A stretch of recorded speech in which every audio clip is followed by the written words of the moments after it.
the sun also rises, Jake Barnes says, nobody ever lives their life all the way up except bullfighters. Hemingway might have been thinking of a particular bullfighter when he penned that line, his friend, the celebrated American matador Sidney Franklin. Hemingway wrote of Franklin, he is a better, more scientific, more intelligent, and more finished matador than all but about 6 of the full matadors in Spain today. If anyone can claim to have lived life all the way up, it was Franklin. He was born Sidney Franklin in Brooklyn in 1903, the son of an Orthodox Jewish cop. Against his father's wishes, he took an interest in the arts, distanced himself from Judaism, had relationships with men throughout his life, and took up bullfighting. He left Brooklyn for Mexico and then Spain to pursue his passion, eventually becoming an accomplished matador. His story has recently resurfaced thanks to the Center for Jewish History in NYC, and we welcome their Director of Archive and Library Services, Rachel Miller. Welcome to the show. Thank you. So when my producer told me that there was a gay Jewish matador from Brooklyn, I was gobsmacked. Mm-hmm. Was Sidney famous in his own time? Yeah, absolutely. So from about 1923 until I would say the 40s, he was pretty well known. So he was all throughout the local Brooklyn newspapers. There were pieces on him in the Forward, pieces on him in the Spanish language media in Spain and Mexico. So he was certainly well known at that time. How did this nice Jewish boy from Park Slope find his way to bullfighting? He was a little too nice for his father's tastes, and that's part of what led him to bullfighting. So he was one of 10 children, and he had the finest frame of any of those children. His other brothers were big, bulky, into sports, exactly what his father wanted. Sidney, however, was a little slight. He was sickly. He played no sports. He was instead, as you said, into the performing arts and arts in general. His father had no patience for this whatsoever, and he called him a fancy, and continually tried to beat it out of him, essentially. Mm-hmm. So what we would look at today as an abusive household, although I think, it was sort of interpreted differently at that time. Sure, at the time, beating up gay people, especially if he was your son, totally fine. Yep, especially as a cop. Right. So, and I think about that piece, his father as this Brooklyn policeman who, I read a little bit of Hugh Ryan's Queer in Brooklyn. Great book. Wonderful. And there's this particular passage in which he calls out a moment where policemen were policing Prospect Park and some of the cruising spots there for gay men. And I can only imagine that his father himself was, arresting, beating up those who were cruising in the park right nearby where he grew up. And so Sidney decided to make an escape. Yeah, there was essentially one final altercation between the two. Sidney spent a weekend in Asbury Park with someone he called his business partner at the time. And there's a couple of different accounts around that.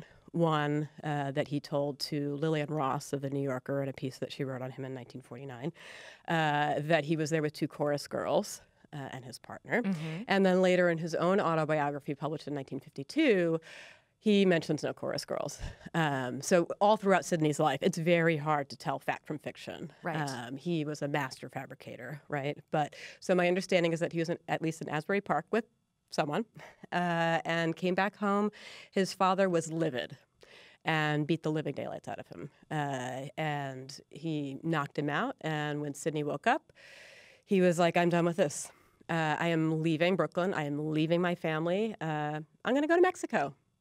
Why did he choose Mexico? Yeah, I've been very curious about that. So my understanding, I've talked to some of his family members, his niece in particular, Doris Ann, who said she thinks it had a lot to do with affordability. He felt like he could move his commercial art business that he had set up here as a young teenager to Mexico and make a decent living there. It was also about distance, getting as far away from his father as possible for him at that time. And so he, moved to Mexico City, loved it, loved the culture there, learned the language very quickly, set up his business. And, his business involved poster making. And so he made posters for events, including bullfights.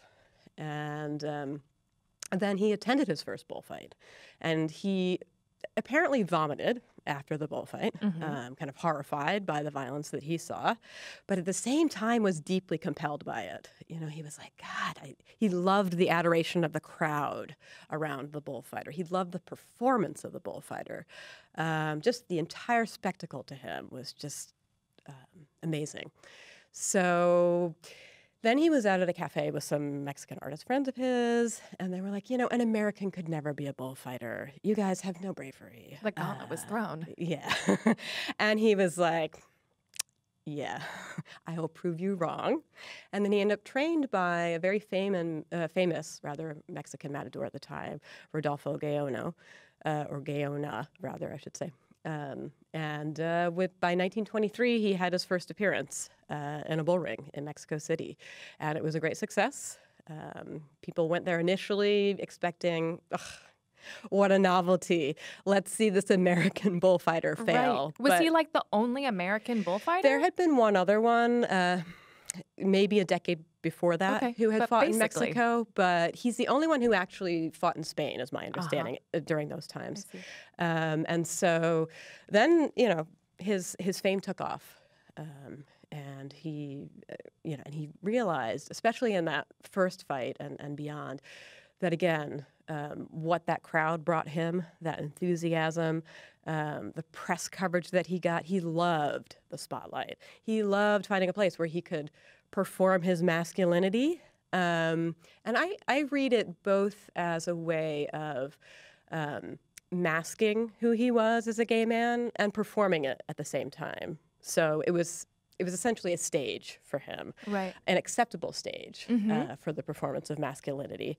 But at the same time, he's in this great finery. He's got his beautiful little slippers on. Yes, I actually was taken to a bullfight in Mexico recently. Really? Yeah, and I was so shocked at how queer it was. And I was with queer friends, and we were like, this is bizarre, because it is this performative sense of masculinity, but they're also kind of in drag, like this high femme sequined tight pants, and there's this extension of their line and their bodies as they're twirling their pink capes around. Yes. And so it's funny to me that we associate it with this sort of hyper masculinity of Hemingway and his cohort in particular. Yeah. So he achieved some success in Mexico, and then he decided to go to Spain. Yeah. So in Spain, he appeared for the first time in 1929 in Seville, again to great success. In fact, the crowd was carrying him out.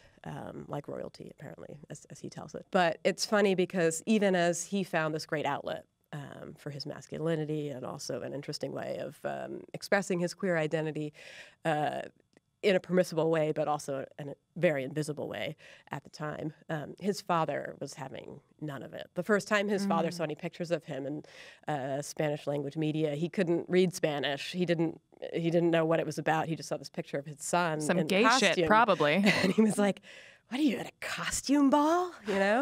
So he never accepted this. Was Sidney sending clippings home to his family? Yes. I mean, you also mentioned that Brooklyn newspapers picked it up, so his fame was international. Yeah, so initially he was sending Spanish language clippings home, and then later it appeared in the Brooklyn Daily Eagle and became a little bit more real and understandable to his family in English. Was anyone in his family supportive of him? Absolutely. His mother had his back at every moment.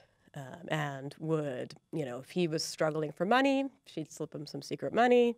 His sisters he had very close relationships with. So while he was back and forth primarily between Mexico and Spain for a number of decades, he did come back to Brooklyn on a regular basis, and he would stay with his mother and sisters. Did he have any successful romantic relationships? I know that there was, I believe it's from his autobiography, a passage that you mentioned in your presentation where he talks about how he has a mentor who's like, do you want to be a whoremonger or a matador? And Sidney's like, I want to be a matador. He's like, well, then you have to get rid of your beautiful girlfriend. And Sidney's like, with great sadness, I sent her back home to the U.S. Yeah. Did that episode ever happen? And do we know if he had other romantic relationships after that? So there's a number of friends of his who literally called his autobiography bullshit. And his niece calculates that about 50% of his autobiography is fabricated and fantastical. And she specifically, and one other niece also had confirmed this a few years back, claimed that any of the female figures in the autobiography are fictitious, made up. So I just see them as heterosexual markers, essentially. So, and what about successful relationships with men? That's also not clear. You know, there was a particular protege of his who he got to know in Brooklyn when his family was living no longer on Jackson Place in Park Slope, but on East 29th Street between Avenue P and Kings Highway. Who, you know, he was training to be a matador, but there was more going on to it than that. And his niece told me about times where they would stay over at the house. They would have 2 cots set up for them separately, and she'd wake up in the morning to see that they had pushed the 2 cots away from each other and instead had the bedclothes on the ground and had clearly been sleeping with each other.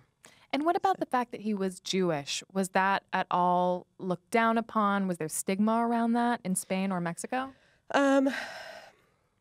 My guess is it had to have been. I really, in the research that I've done, which is limited really to his autobiography, to the materials in the collection at the American Jewish Historical Society, and to his own autobiography, I haven't seen a lot around that, but it had to have been a real presence. Was he out as Jewish?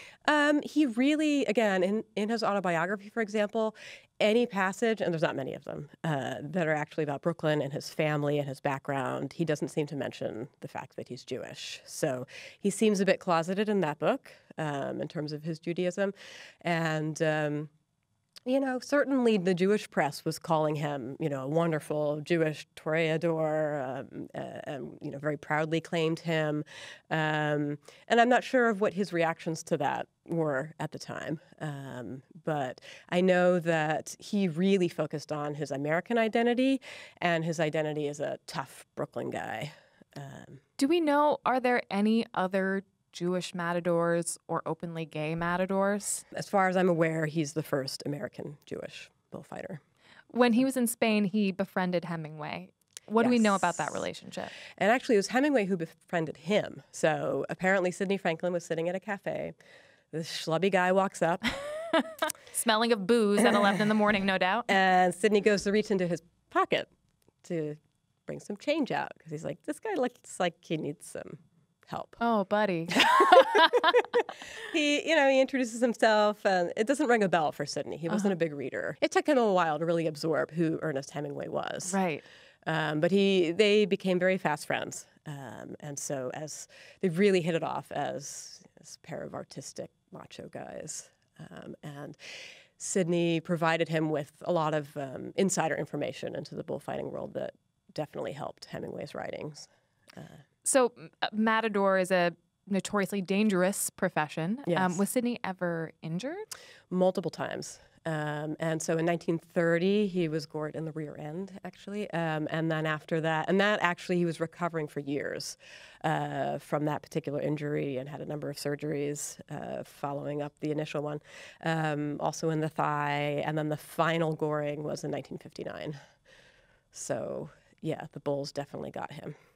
And he had an interlude in Hollywood as well, right? Yeah, brief. So he advised on The Kid from Spain, which starred with Eddie Cantor. Yes. So he advised on what the bull ring should look like, what type of bulls they should involve in the filming, and he does have a small appearance in the film, too, as a bullfighter. And Paulette Goddard was in that film as well, so he got to hobnob with her a little bit. There's talk of him maybe having been an extra with Douglas Fairbanks in The Black Prince in 1926 as well. So, yeah, a little bit of involvement in Hollywood. Do we think that ultimately he led a happy and fulfilling life? Like his beginnings are so tragic. Yeah. How did he come to think of himself and the trajectory of his life? Well, at least in the way that he told it, right? It was triumphant, and he was larger than life, and he had an incredibly full life and lived every moment to the max. So I don't really know how the reality of it actually felt then. And in talking to the one living relative, his niece, she generally saw him always as a positive presence and as a communication of what she could be, of what anyone could be if they put their minds to it. What a good pride story. I hope he was happy. I hope so too. It sounds like you have a really cool job. How did you. you come across his story? Is this something that happens all the time for you, discovering unsung Jewish heroes? Yeah, periodically. So as an archivist, we process a number of collections. Process means essentially to arrange and describe a collection. We'll get a collection in, and it can be in varying states of disarray. And when you say a collection, what is that? Papers? Yeah, original papers, documents? photographs. At this point in time, it could be email accounts, hard drives. But in the case of Sidney Franklin, it's a number of photographs, recordings, vinyl records, clippings, film proposal that one of his nieces had pulled together about his life. And so Sidney's is a case where I have to say, in the 3.5 years when I was actually arranging and describing collections as a practicing archivist, his story was the most exciting that I came across. It's a very exciting story. Yeah, it's an outlier. He's an outlier. Yeah. Well, Rachel, thank you so much for joining us today. I appreciate your time. Thank you for your time.